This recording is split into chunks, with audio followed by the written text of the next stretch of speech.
At one point in the film, one of the generals, one of the obviously white generals, says, General Allman, uh-huh, real person. says this is Mrs. Roosevelt's little experiment, and we're going to have to live with it, Right. which indicated to me that there was a fair amount of resentment at having to even deal with the idea of black combatants. Yes, it's a known fact that it was the First Lady, Eleanor Roosevelt, getting on her husband's case day after day, FDR. So he finally, probably to get some peace of mind, said, okay, okay, I'll let them fight. They did not feel they had really the guts to fight that. When the bullets started flying, the black soldiers would just drop and run. Yet you have these men who get separated from their general unit Hmm. in the hills of Tuscany. Right. They Behind Nazi lines. behind enemy lines. They show up in, I mean, as I was looking at the film, I kept saying, in some ways, this is the Italian equivalent of Appalachia.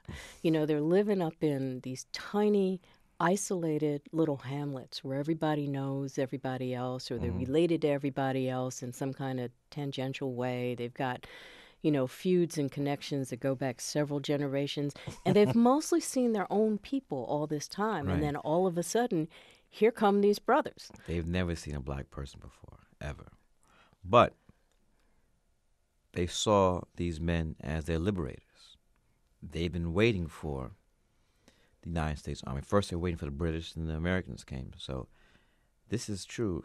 While we were shooting Tuscany, several times, elderly Italians, mostly speaking Italian, some English, told me about their fond memories as children seeing the Buffalo Soldiers, the black soldiers. What did they remember about them?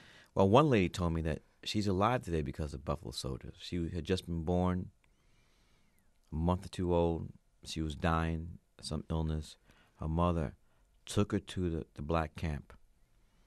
The black doctors gave her shots, probably penicillin, and she lived. And she told me the story. Tears were running down her eyes, and she just grabbed me and hugged me.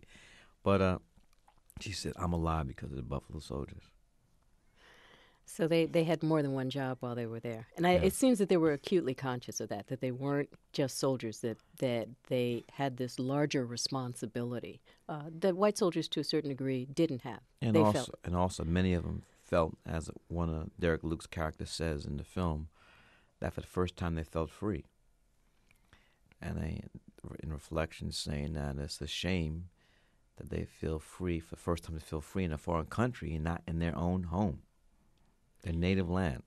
It's amazing. My father-in-law was in the China-Burma India theater, and I Right. think what he was doing was a lot of armament unloading and construction, stuff like that, of the Burma Road. Right. And he said, it was absolutely amazing that you would get guys who hardly knew how to read, who would come up and give you orders, and call you out your name pretty quickly if you didn't move quickly enough, even though you're trying to point out, this isn't going to work this way because we've had a little engineering and we can tell you how it goes. It's like, we don't want to hear that. We're the boss of you. So to have those guys have that experience and then still for the combat troops be willing to go into a very uncertain future for themselves, and then come back to the United States when many of them were living still very segregated lives, had to be excruciating. Yes, we filmed a supplement for the DVD recently of Miracle St. Anna. We had a round table with several Buffalo Soldiers. These men now in their later ages, very graceful, dignified men. And one gentleman, I can't recall his name, talked about how he said, I put my life in the line for this country.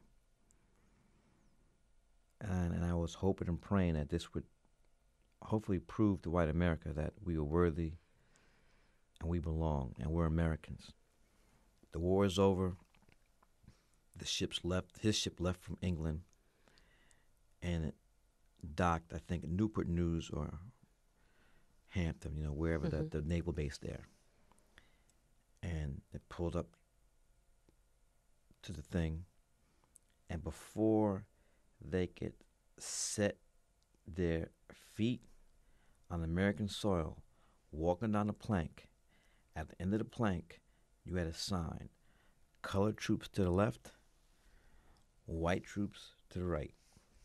And he said he almost broke down and cried right there. So these men, they're really, you're right, they should be given their due. These are American heroes, the American patriots. And this film, if this film could be in a small way to illuminate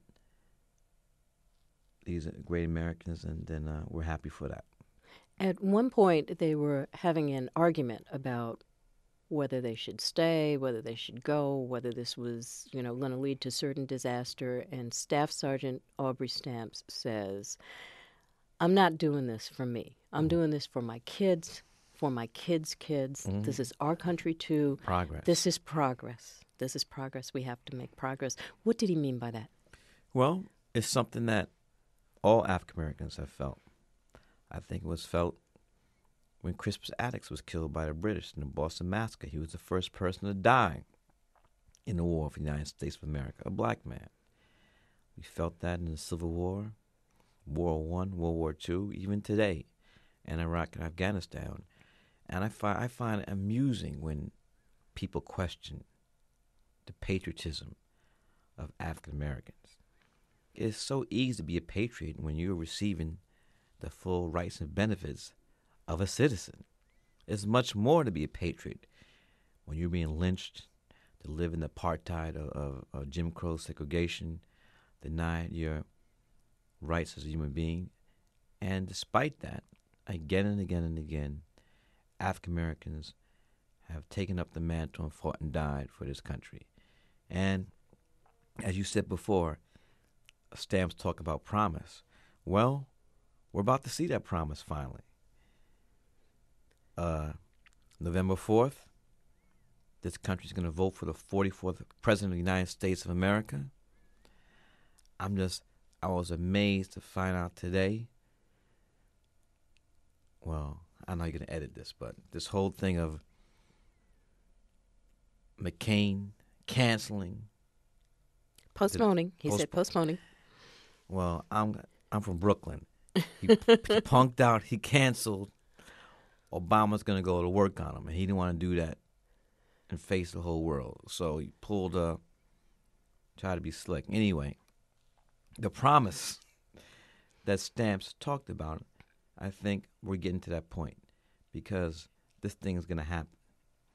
And that is, for me, concrete evidence that this country has made a seismic move as far as race relations go that we've yet to see. That a black man, someone whose father was born in Uganda, the motherland. Kenya. Excuse me. Sorry, Barack. East Africa, yes, but... Yeah. Born in Kenya is going to be the commander-in-chief. He certainly will be if he's elected. He's going to win. Okay. If he wins, does the fact... Whoa. You could say if. Well, I have to. I'm a reporter. Okay, but I'm not a reporter, and I can't let people asking me, so what happens if he... I don't think like that. The man... We're going to be delivered on November 4th. That's me. I'm speaking for myself. Let's look at it from your perspective then. He gets elected on November 4th. Is part of why he gets elected this service that the real-life Aubrey Stamps have done, this down payment that they've made in order to get to this point? It's not just him. We could go on. Harry Tubman, Sojourner Truth, Emmylou Harris, Shirley Chisholm, W.D. Boys, Booker T. Washington, Malcolm, Dr. King, JFK, Robert F. Kennedy. We go LBJ with his acts he signed. So everything that's happened, he's been able to. He's on their shoulders, I feel.